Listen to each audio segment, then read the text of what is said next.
Hey everybody, it's Jennifer from Lakeshore Sewing with another tech tip for you.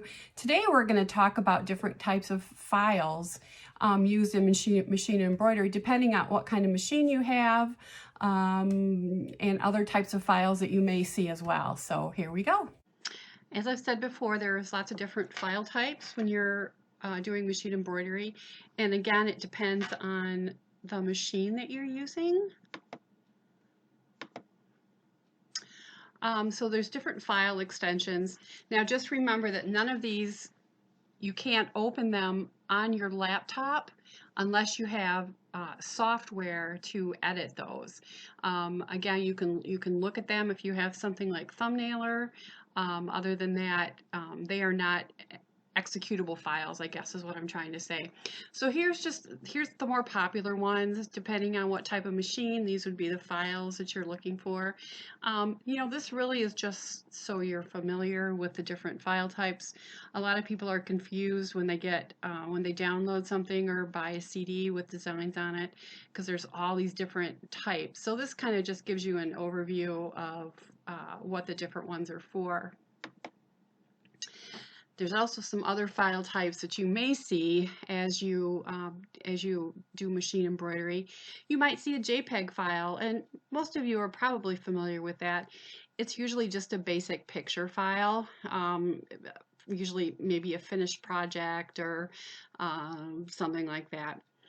You might see a document file, which would be like a Word file made with Microsoft Word. It would be an instruction file. A PDF is also an instruction file, but it's made, you cannot edit them. You can print them out, you can look at them on the screen as you are working.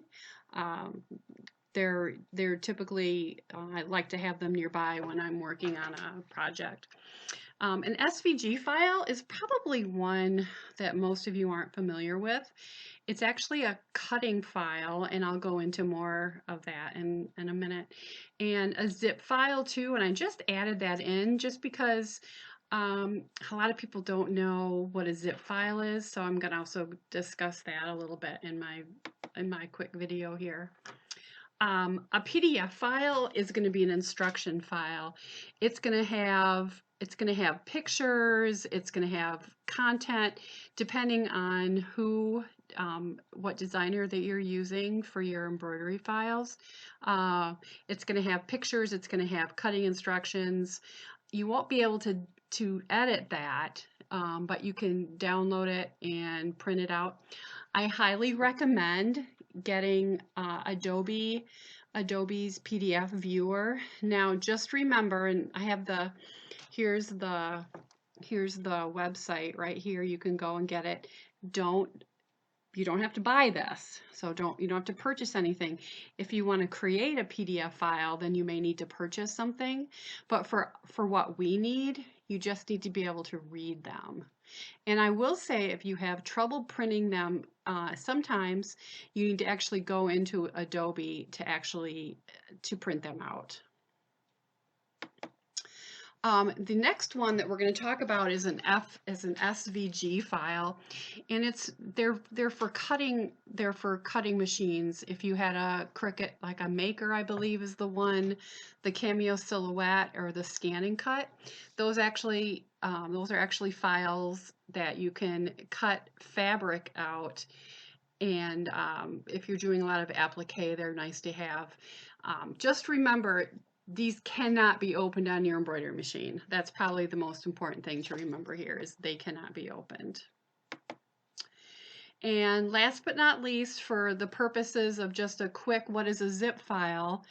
It's a compressed file, and it takes less room if you're like emailing files. If you're downloading, a lot of companies will send it in zipped format, which means it takes up less room, and they must be unzipped in order to use them.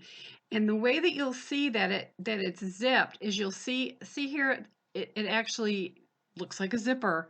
It's a file folder with a zipper, and in my next video I'm going to show you actually how to unzip and use those files.